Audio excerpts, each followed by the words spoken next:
Good morning, students. So, in this class, I am going to discuss with you the second phase, that is a requirement elicitation and analyzing. So, here we are directly move to the discovering the requirements from the customers. Okay. So, how to discover, how to collect the requirements from them. Okay, ಅದ್ರೊಳಗಿಂದ ಹೆಂಗ್ ಏನ್ ಮಾಡ್ತಾರೆ requirement. So, this is a second phase in a requirement software requirement engineering. Okay, so in this class I am going to share the screen with you. If it is visible, you can raise your hands.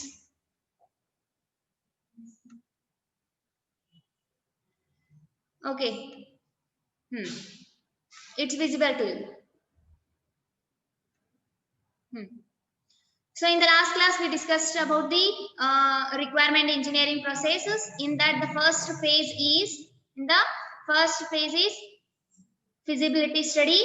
So before going to the collecting the requirement, after the collecting the requirement, we need to study those requirements. Okay, adu nam kadeyinda aagtito illo anta check ಮಾಡೋದು. So this is the first phase in a requirement engineering process. So second one is a requirement elicitation and analysis. Requirement elicitation and analysis, ಇದಕ್ಕೆ ಏನಂತ ಕರೀತಾರೆ ಅಂದ್ರೆ requirement discovery ಅಂತ ಹೇಳಿದ್ದಾರೆ ನಾನು. So let us see what is the requirement elicitation and analysis.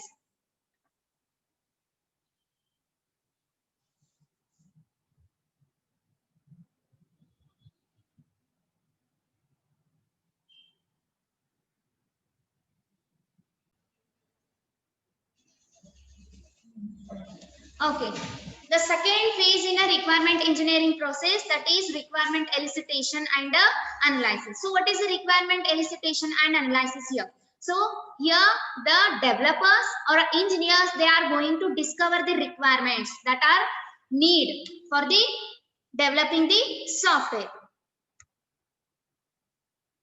Okay, so the next stage of a requirement engineering process is the elicitation and analysis. So actually in this activity, the software engineers works with the customers. Okay, software engineers, they are discovering the requirement elicitation and analysis. Elicitation is nothing but a discovering the requirement, as well as whatever the collected requirement they need to analyze that one. ಏನ್ analyse ಮಾಡಬೇಕ್ರಿ, ಇದ್ರ ಮೇಲೆ ಹೆಂಗ್ develop ಮಾಡಬೇಕು, ಯಾವ ತರ design ಮಾಡಬೇಕು ಅಂತ they should analyze those requirements. Okay, so they are discovering the requirements from the customers. ಯಾವ ತರ ಬೇಕಾಗಿತ್ತು requirement. Okay, ಯಾವ ತರ requirement ಬೇಕಾಗೈತಿ, ಯಾವ ತರ ಸಾಫ್ಟ್ವೇರ್ ಬೇಕಾಗೈತಿ, ಆ ಸಾಫ್ಟ್ವೇರ್ ಗೆ ಏನೇನ್ ರಿಕ್ವೈರ್ಮೆಂಟ್ ನಮಗ್ ಬೇಕಾಗ್ತಾವು ಅಂತ ಅವ್ರು ಏನ್ ಮಾಡಾತಾರ ಅಂದ್ರೆ they are searching, they are finding, they are discovering the requirements from the customer. So that's why in this activity, the whatever the developers or a software engineers are there, no, those are work with the customers, because they need to collect the requirements. So that's purpose they need to work with the customers and system end users. System end users are nothing but those who are using the system or a software. Okay, customer ಇರ್ಬೋದ್ರಿ, ಅವರು ಇಲ್ಲ customer ಅದನ್ನ develop ಮಾಡಿ ತಾನು ಯಾರಿಗೆ ಬೇಕೋ ಅವ್ರಿಗೆ ಕೊಡ್ತಿರ್ತಾನ್ರಿ, ಇಲ್ಲ ಅವ್ರ ರಿಕ್ವೈರ್ಮೆಂಟ್ ಇಲ್ಲಿ ವೆರಿ ಇಂಪಾರ್ಟೆಂಟ್, ಯಾರು ಯೂಸ್ ಮಾಡ್ತಿರ್ತಾರ, those are called as system and users ಅಂತ ಕರಿತೀವ್ರಿ. To find out about the application domain. What you mean by domain? ನೋಡಿ, BMS ಒಳಗೆ ಹೇಳಿನ್ರಿ, ಡೊಮೈನ್ ಅಂದ್ರೆ ಏನ್ರಿ, ಡೊಮೈನ್ ಕನ್ಸ್ಟ್ರೈನ್ಸ್ ಅಂತ ಹೇಳಿದ್ರಿ. Domain is nothing but a background of that particular thing. Okay, that is called as a domain.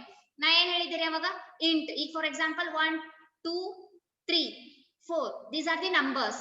ಈ numbers domain ಏನ್ರಿ, ನಾವ್ ಏನ್ ಕೊಟ್ಟಿರ್ತೀರಿ, domain integer is a domain ಅಂದ್ರೆ ಅದ್ರದ್ದು ಏನ್ರಿ, ಡೇಟಾ ಟೈಪ್ ಇದೆ. ಸೊ ನಾ ಆಲ್ರೆಡಿ ಹೇಳಿದ್ವಿ, domain is nothing but a background of a particular thing. ಅದು ಏನೇ ಇರ್ಬೋದ್ರಿ, ಅದೊಂದು ಇನ್ಫಾರ್ಮೇಶನ್ ಇರ್ಬೋದ್ರಿ, ಅದು ಏನೇ ಇರ್ಬೋದ್ರಿ ಅದ್ರದ್ದು. ಸೊ ಇಲ್ಲಿ ಡೊಮೈನ್ ಅಂತ ತಗೊಂಡಾರ ಅಂದ್ಮೇಲೆ application domain is nothing but a software domain. ನಿಮ್ ಸಾಫ್ಟ್ವೇರ್ ಬ್ಯಾಕ್ ಗ್ರೌಂಡ್ ಏನಿರ್ಬೇಕು, okay, that's the domain of that software. So in this activity, the requirement elicitation and analysis activity, the developers or software engineers who developing the software, those are work with the customers.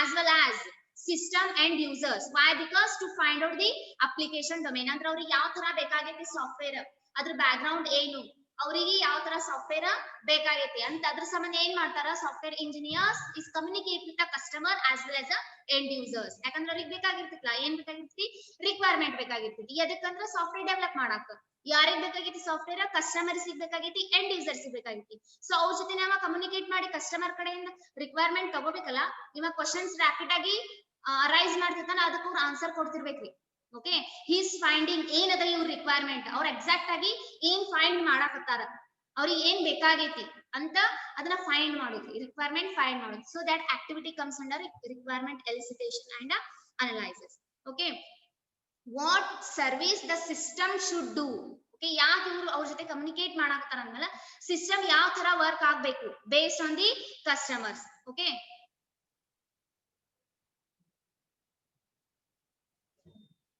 So in this activity, the software engineers works with the customers and a system users to find out the application domain, what service the system should do, the required performance of the system, hardware constraints and so on. Why? The requirement elicitation. Okay, this is a second phase in a requirement engineering process and here. So actually the software engineers communicate with the customer as well as the end users, those who are want to access the software.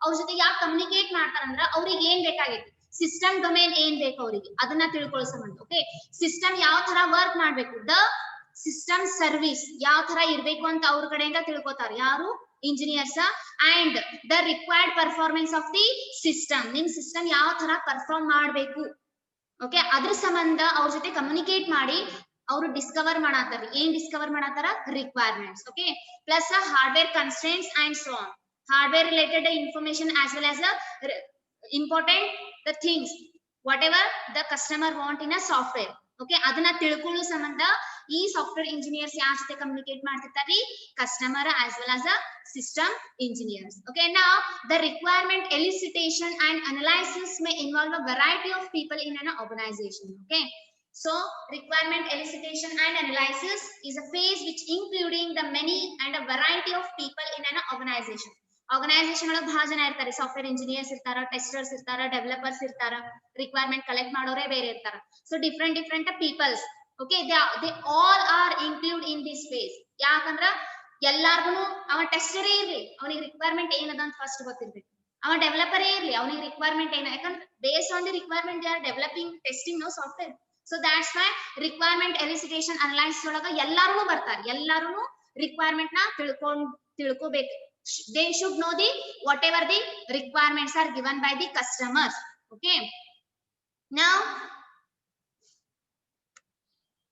the team stakeholder is used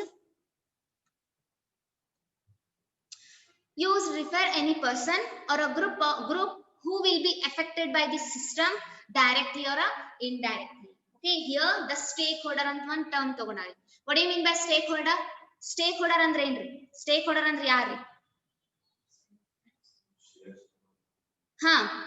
the team stakeholder is used refer any person or a group who will be affected by the system directly or indirectly ಇವರು stake holder ಯಾರು ಇರ್ತಾರೆ ಅಂದ್ರೆ ಆ software ಗೆ related person ಇರ್ತಾರೆ stake holders R nothing but ಅವ್ರು ಇದ್ರೊಳಗ invest ಮಾಡಿರ್ಬೋದು ಕಸ್ಟಮರ್ ಆಗಿರ್ಬೋದ್ರಿ ಇವರು ಇಲ್ಲ ಇವ್ರು ಮಿಡಿಯೇಟರ್ ಆಗಿರ್ಬೋದ್ರಿ ಏನು ಸಾಫ್ಟ್ವೇರ್ ಡೆವಲಪ್ ಮಾಡಾಕ okay the team stakeholder is used refer any person or a group who will be affected by the system directly or indirectly okay system ಏನ್ ಡೆವಲಪ್ ಮಾಡಿರ್ತಿರಲ್ಲ system is nothing but software only okay ನೀವ್ ಏನ್ software develop ಮಾಡಿರ್ತಿರಲ್ಲ ಅದಕ್ಕೆ related person ಯಾರೇ ಇರ್ಬೋದ್ರಿ ಅವ್ರು okay ಅದರ್ಲಿಂದ ಅವ್ರಿಗೆ effect ಆಗ್ತಿರ್ಬೋದು ಅವ್ರಿಗೆ ಏನಂತ ಕರೀತಾರೆ ಸ್ಟೇಕ್ ಹೋಲ್ಡರ್ ಓಕೆ ಅದ್ರ ರಿಲೇಟೆಡ್ ಪರ್ಸನ್ ಅವ್ರ ಕಸ್ಟಮರ್ ಆಗಿರ್ಬೋದು ಅವ್ರ ಯಾವುದೇ ಒಂದು ಪರ್ಸನ್ ಆಗಿರ್ಬೋದು ಹಿಯರ್ ಸ್ಟೇಕ್ ಹೋಲ್ಡರ್ ಇನ್ಕ್ಲೂಡ್ ನೋಡ್ರಿ end users who interact with the system and everyone else in an organization that may be affected by its installation okay so here stakeholders include end users stakeholders ಒಳಗೆ ಯಾರು ಬರ್ತಾರೆ end users those who are accessing the software okay those who require a software those called as an end users yaar access ಮಾಡ್ತಿರ್ತಾರೆ software ಅವರಿಗೆ end users ಅಂತ ಕರೀತಾರೆ here so stakeholder includes the end users who interact with the system and everyone else in an organization. ಯಾರ್ಯಾರು ಬರ್ಬೋದ್ರಿ ಅಂದ್ರ organisation ಒಳಗೆ ಇರೋರು. ಯಾವ organization here developer software company organization ಅಲ್ರಿ ಇಲ್ಲಿ. ಯಾವ ಆರ್ಗನೈಸೇಷನ್ ಅವ ಒಬ್ಬ ಬಂದು ತಮ್ಮ ಬಿಸ್ನೆಸ್ ರಿಲೇಟೆಡ್ ರಿಕ್ವೈರ್ಮೆಂಟ್ ಕೊಟ್ಟು ಹೋಗಿರ್ತಾನ್ರಿ. ಬಿಸ್ನೆಸ್ ರಿಲೇಟೆಡ್ ರಿಕ್ವೈರ್ಮೆಂಟ್ ಕೊಟ್ಟು ಹೋಗಿರ್ತಾನೆ. ಆ ರಿಕ್ವೈರ್ಮೆಂಟ್ ಥ್ರೋನೆ ಏನ್ ಮಾಡಿರ್ತಾರ ಅವರು ಸಾಫ್ಟ್ವೇರ್ ಡೆವಲಪ್ ಮಾಡಿರ್ತಾರೆ. ಸೊ ಆ ಸಾಫ್ಟ್ವೇರ್ ಎದ್ರ ರಿಲೇಟೆಡ್ ಆಯ್ತ್ರಿ, ಆ ಕಸ್ಟಮರ್ ಆರ್ಗನೈಸೇಷನ್ ಅಂದ್ರ ಆ ಕಸ್ಟಮರ್ ಕಂಪನಿ ರಿಲೇಟೆಡ್ ಸಾಫ್ಟ್ವೇರ್ ಆಯ್ತು. ಸೊ ಆ ಸಾಫ್ಟ್ವೇರ್ ಯಾರ್ಯಾರಿಗೆ ಎಫೆಕ್ಟ್ ಆಗ್ತೈತ್ರಿ, ಕಂಪನಿ ಒಳಗೆ ವರ್ಕ್ ಮಾಡೋ ಪ್ರತಿಯೊಬ್ರು ಎಂಪ್ಲಾಯೀಸ್ಗೂ ಎಫೆಕ್ಟ್ ಆಗ್ತೈತಿ, ಎಲ್ಲಾರ್ಗು ನೀಡೇ ಇರ್ತೈತ್ರಿ ಆ software. Okay, so stake holder include end users who interact with the system. ಯಾರ್ ಸಿಸ್ಟಮ್ ಯೂಸ್ ಮಾಡ್ತಿರ್ತಾರ ನೋಡ್ರಿ, ಯಾರ್ ಆ ಸಾಫ್ಟ್ವೇರ್ ನ ಆಕ್ಸೆಸ್ ಮಾಡ್ತಿರ್ತಾರ ಪರ್ಟಿಕ್ಯುಲರ್ ಆರ್ಗನೈಸೇಷನ್ ಒಳಗ. ಯಾವ ಆರ್ಗನೈಸೇಷನ್ ರೀ, ಕಂಪನಿ ಅಲ್ರಿ, ಸಾಫ್ಟ್ವೇರ್ ಇಂಡಸ್ಟ್ರಿ ಬರಂಗಿಲ್ರಿ ಇಲ್ಲಿ. ಆಫ್ಟರ್ ದಿ ಸಾಫ್ಟ್ವೇರ್ ಇಂಡಸ್ಟ್ರಿ ಆ ನಿಮ್ ಸಾಫ್ಟ್ವೇರ್ ಡೆವಲಪ್ ಆಗ ನಿಮ್ ಕಂಪನಿ ಒಳಗೆ ಏನ್ ಯೂಸ್ ಮಾಡ್ತಿರ್ತಿರಲ್ಲ software, after the developing the software developer ನಿಮಗೆ system software ಕೊಡ್ತಾನ್ರಿ.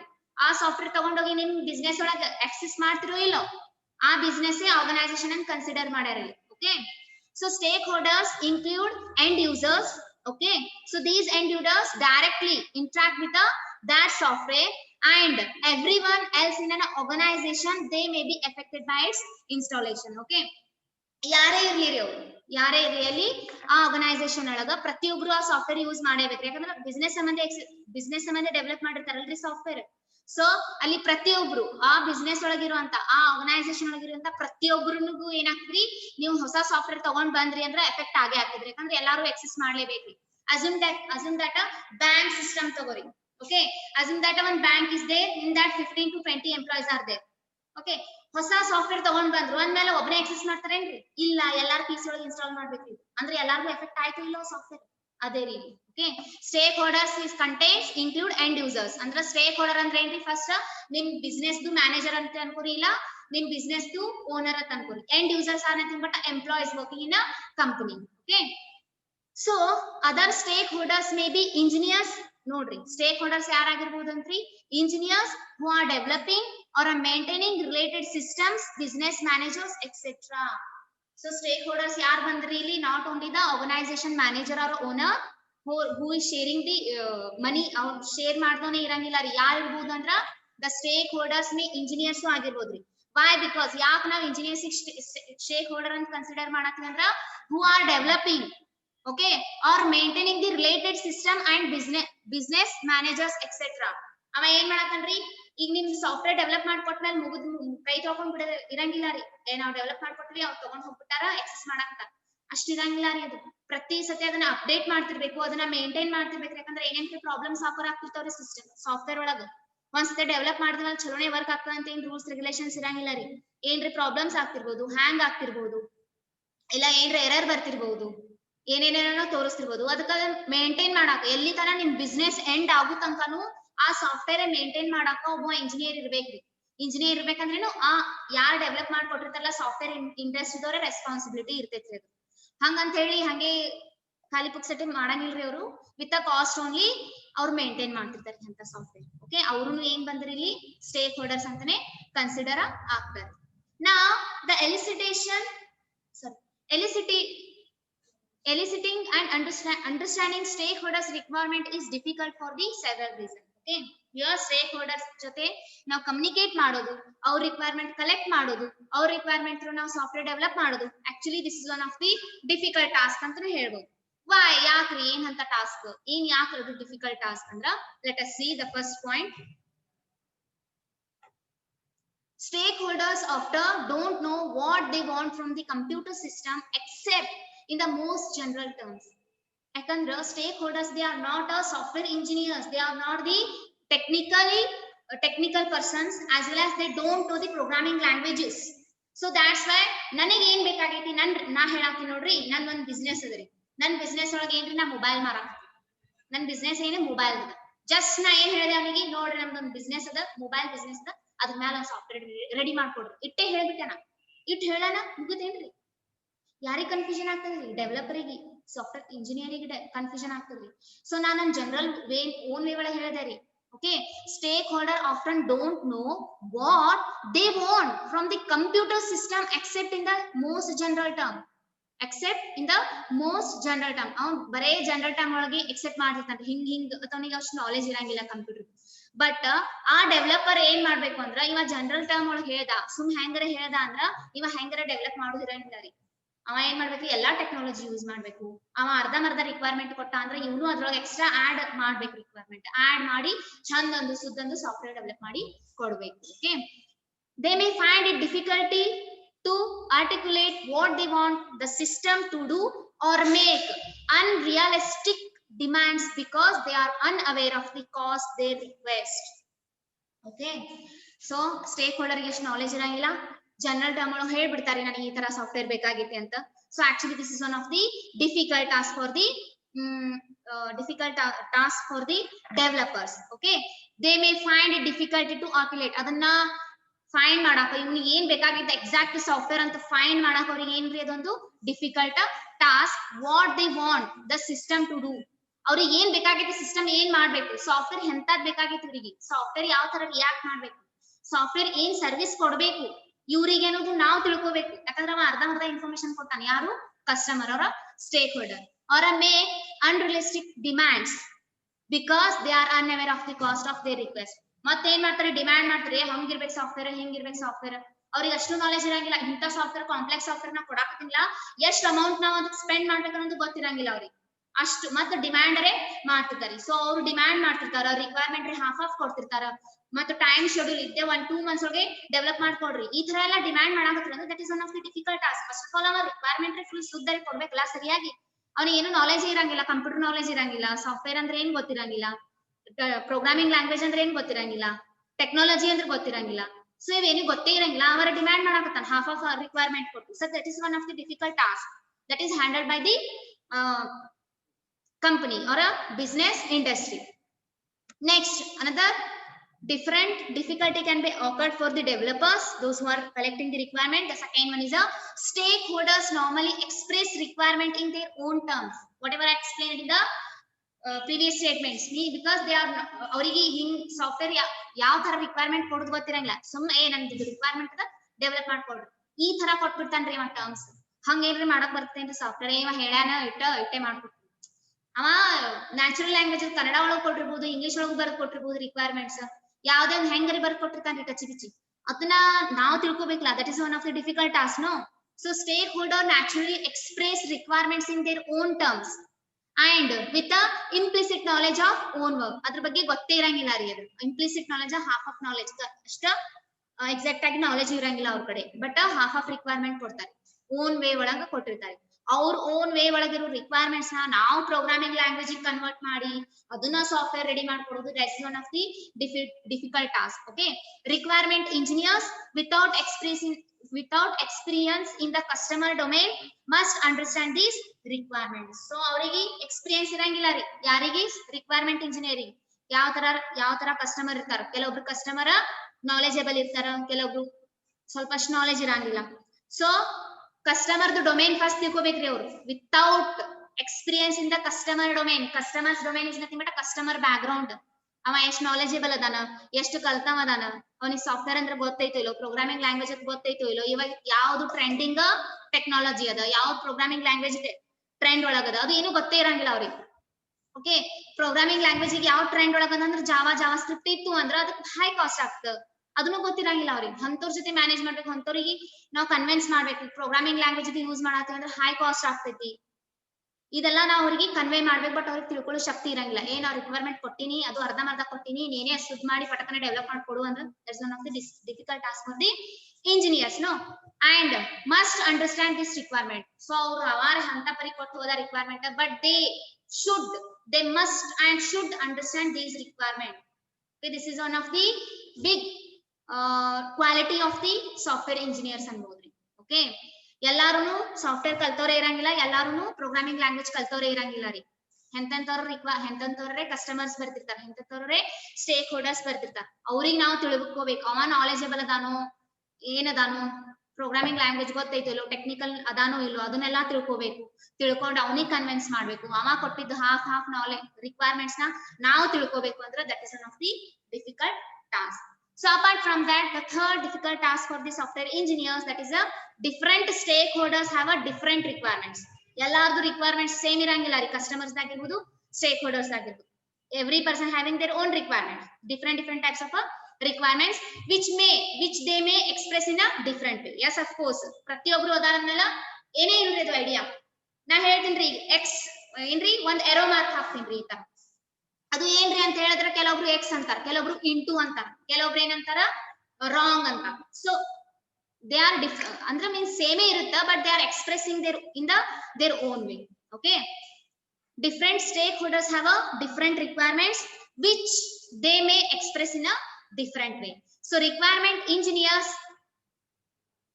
have to consider all the potential sources of requirement and discover commonalities and a conflict. So aim madbekri andra he should understand the requirements whatever they given by the stakeholders, ಅದನ್ನ ಏನ್ ಮಾಡ್ಬೇಕ್ರಿ ತಿಳ್ಕೊಳ್ಳೇಬೇಕು, develop ಮಾಡಿ ಕೊಡ್ಲೇಬೇಕು.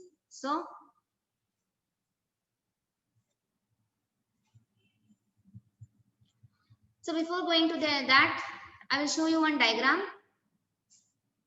Where is that?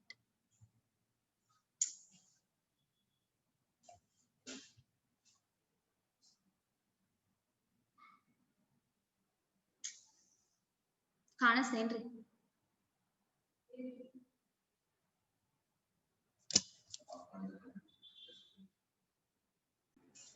Okay, as you can see in this diagram, actually this diagram the requirement elicitation and analysis process.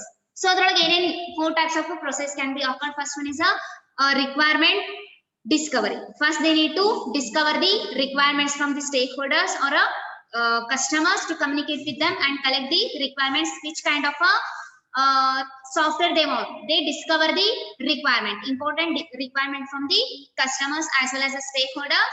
Then next, the requirements classification and organization. They need to classify the whatever the collected requirement, functional, non-functional, okay, system requirements, so user requirements. We need to classify all the requirement and organize in a and adana organize ಮಾಡಿ ಇಡಬೇಕು. Next, the requirement prioritization and negotiation. Andre ಏನು ಮಾಡಬೇಕು? Some requirements having the high priority, okay, that is called as a functional requirement. No, and negotiation. Okay, ಏನು ಮಾಡಬೇಕ್ರಿ? ಬಹಳ important ಇದ್ದದನ್ನ ಏನು ಮಾಡಬೇಕ್ರಿ? Part ಮಾಡಿ ಅದನ್ನ priority wise arrange ಮಾಡಬೇಕು. Next, the last one, requirement documentation. After that, discover ಮಾಡಿದ್ವಿ, classify ಮಾಡಿದ್ವಿ, ಯಾವ್ಯಾವ ಇಂಪಾರ್ಟೆಂಟ್ ಅದ ಅದನ್ನ ಲಿಸ್ಟ್ ಮಾಡಿದ್ವಿ. ಇದೆಲ್ಲ ಆದ್ಮೇಲೆ we need to prepare the document for those requirements. Let us see one after the another what is a requirement discovery. Okay, requirement discovery in this process, interacting with the stakeholders in the system to collect the requirement. Yes, of course, requirement discovery itself it says that the developers or engineers they need to communicate with the stakeholders to collect the requirement. Okay, discover hange ಮಾಡ್ತೀವಿ ನಾವು requirement, and domain requirements from the stakeholders and the documentation are also discovered during this activity. ಈ activity ಒಳಗೆ ಮತ್ತೆ ಏನು ಮಾಡ್ತಾರೆ ಅಂದ್ರೆ domain requirements from the stakeholders. Domain requirements ಅನ್ನೋದು ಮಟ್ಟ the background, the exact software background ಏನದರಿ. So that is also very important. That is also collected from the stakeholders as well as documentation also discovered during this activity. Document ಏನ್ ಮಾಡ್ಬೇಕು ಇದ್ರದ್ದು prepare ಮಾಡಬೇಕು. That is called as an SRS. Okay, this is the first in the requirement discovery. In this ಇಲ್ಲಿ ಕಾಣಾತೈತಿ ನೋಡ್ರಿ, requirement discovery is the first phase is there. No, ಈ phase ಒಳಗೆ ಏನ್ ಮಾಡ್ತಾರೆ developers or engineers they need to talk with the stakeholders and the customer. Why? Because to collect the requirements. Next, requirement classification and organization. So here they need organization is organizing. Okay, spelling mistake. Requirement classification and organization in this activity takes the unstructured collection of requirement. Unstructured and structured data. What do you mean by structured and unstructured data? Structured data is nothing but the data in the form of table. Data ಹೆಂಗಿರುತ್ರಿ in the form of table ಒಳಗಿರುತ್ರಿ. Try to understand structure collection of unstructured ಅಂದ್ರೆ ಏನ್ರಿ the data ಹೆಂಗ್ ಬೇಕಾದ್ರೂ paragraph ಒಳಗ it is visible ನೋಡ್ರಿ. ಇದು requirement discovery ಅಂತ ಏನ್ ಬರ್ದಿನ್ರಿ ಇಲ್ಲೊಂದು ಪ್ಯಾರಾ ಬರ್ದಿನ್ ನೋಡ್ರಿ. This is a unstructured, ಇದಕ್ಕೆ structure ಅನ್ನೋದೇ ಇಲ್ರಿ ಡೇಟಾಕ್ಕೆ. ಓಕೆ ಅದೇ ನಾ ಏನ್ ಮಾಡ್ತೀನಿ ಒಂದ್ ಟೇಬಲ್ ಕ್ರಿಯೇಟ್ ಮಾಡಿ ಟೇಬಲ್ ಒಳಗೆ ರೂಲ್ ನಂಬರ್ ಇದ್ದಲ್ಲಿ ರೂಲ್ ನಂಬರೇ ಹಾಕ್ತೀನಿ ಅಂದ್ರೆ ಒಂದು ಸಿಸ್ಟಮೆಟಿಕ್ ಆರ್ಡರ್ ಟೇಬಲ್ ವೈಸ್ ಮಾಡಿರ್ತೀನಿ that is called as structure data ನಾವ್ ಏನೇನ್ ರಿಕ್ವೈರ್ಮೆಂಟ್ ಕಲೆಕ್ಟ್ ಮಾಡ್ತೀವಲ್ರಿ ಕಸ್ಟಮರ್ ಕಡೆಯಿಂದ ಅದು ಯಾವತ್ತೂ ಹೆಂಗ್ ಇರುತ್ತೆ ಅಂದ್ರೆ ಪ್ಯಾರಾಗ್ರಾಫ್ ಒಳಗೆ ಇರುತ್ತಂತ okay that is called as an unstructured collection of requirement as well as a groups related requirement and organize them into coherent clusters ಅದನ್ನ ಏನ್ ಮಾಡ್ಬೇಕ್ರಿ ಗ್ರೂಪ್ಸ್ ಮಾಡಬೇಕು as well as ಅದನ್ನ ಆರ್ಗನೈಸ್ ಮಾಡ್ಬೇಕ್ರಿ ರಿಕ್ವೈರ್ಮೆಂಟ್ಸ್ ಯಾವ ತರ ಅಂದ್ರ ಒಂದೊಂದು ಗ್ರೂಪ್ ಆಗಿ coherent clusters are nothing but ಗುಂಪ್ರಿ okay clusters are nothing but ಗುಂಪು ಅಂತ ಕರೀತಾರೆ ಓಕೆ ಅಂದ್ರ ಗ್ರೂಪ್ ರೀ ಓಕೆ ರಿಕ್ವೈರ್ಮೆಂಟ್ ನ ಕ್ಲಾಸಿಫೈ ಮಾಡಬೇಕು ಹೆಂಗ ಅಂದ್ರ ಪ್ಯಾರಾಗ್ರಾಫ್ ಒಳಗಿರುತ್ತ ಆ ಪ್ಯಾರಾಗ್ರಾಫ್ ಒಳಗಿರೋದನ್ನ ಇರುವುದು ರಿಕ್ವೈರ್ಮೆಂಟ್ಸ್ ನಾವ್ ಏನ್ ಮಾಡ್ಬೇಕು ಸೆಪರೇಟ್ ಆಗಿ ಗ್ರೂಪ್ ಆಗಿ ಡಿವೈಡ್ ಮಾಡಬೇಕು so this is the second phase in requirement elicitation and analysis the third the requirement prioritization and negotiation ಇಲ್ಲಿ ಏನ್ ಮಾಡ್ತಾರೆ ಅಂದ್ರ where multiple stakeholders are involved requirement will conflict okay this activity concerned with the prioritizing requirements and finding and resolving requirement conflict through the negotiation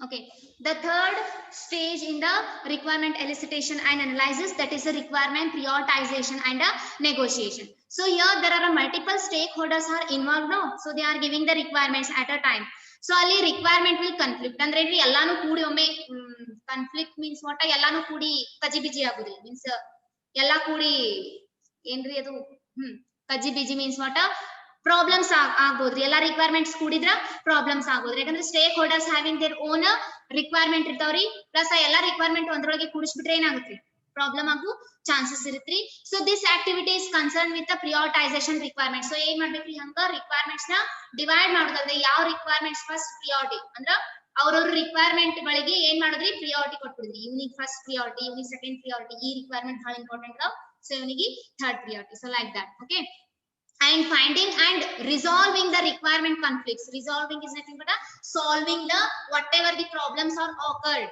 by the requirements from the different stakeholders ಅದನ್ನ solve ಮಾಡೋದು through the negotiation ಇದ್ರ ಏನ್ ಮಾಡೋದ್ರಿ ಅಂದ್ರ priority ಕೊಡೋದ್ರಿ ಪ್ರತಿಯೊಂದು ಅಂದ್ರ ಬಹಳಷ್ಟು stake holders ಇಲ್ಲಿ ಇರ್ತಾರ ಇರೋದ್ರಿಂದ ಏನಾಗುತ್ತ್ರಿ ಅವರು ಪ್ರತಿಯೊಂದು ಅವ್ರ ಓನ್ ವೇ ಒಳಗ ರಿಕ್ವೈರ್ಮೆಂಟ್ಸ್ ಕೊಡೋದ್ರಿಂದ ಎಲ್ಲಾ ರಿಕ್ವೈರ್ಮೆಂಟ್ಸ್ ಕೂಡಿ ಪ್ರಾಬ್ಲಮ್ ಆಗೋ ಚಾನ್ಸಸ್ ಇರುತ್ತಂತೆ ಅದಕ್ಕೆ ಏನ್ ಮಾಡಾತಾರ ಅಂದ್ಮೇಲೆ ಅದನ್ನ ಸಾಲ್ವ್ ಮಾಡಾತಾರ ಅವತನ್ನ ಪ್ರಿಯಾರಿಟಿ ವೈಸ್ ಕೊಟ್ಟು ಸಾಲ್ವ್ ಮಾಡಾತಾರ ಇನ್ನೇನೇನು ಪ್ರಾಬ್ಲಮ್ ಆಗಿತ್ತು so requirement documentation the requirements are documented and inputted in the text sorry in the next round of the spiral already you know the spiral means what spiral ನೋಡೋ ಗೊತ್ತದಲ್ಲ ನಿಮಗೆ after ಅಂದ್ರೆ ಅದು repeat ಆಗ್ತಾನೆ ಇರುತ್ತೆ ಏನೇ problems ಆದ್ರೂ ಏನ್ರೆ update ಬೇಕು ಅಂದ್ರೆ every time each and every time updated ಆಗ್ತಿರ್ತದೆ ಓಕೆ ರಿಕ್ವೈರ್ಮೆಂಟ್ ಡಾಕ್ಯುಮೆಂಟ್ ಒಳಗೆ ಏನ್ ಆಗ್ತಿದೆ that is called as one type of spiral model ಯಾಕಂದ್ರೆ ರಿಕ್ವೈರ್ಮೆಂಟ್ ಆಬ್ವಿಯಸ್ಲಿ ಅವಾಗ ಚೇಂಜ್ ಆಗ್ತಾನೆ ಇರ್ತಾವ್ರಿ ಯಾಕಂದ್ರೆ ಬಿಸ್ನೆಸ್ ರಿಕ್ವೈರ್ಮೆಂಟ್ ಚೇಂಜ್ ಆದಂದ್ರೆ of course the software requirement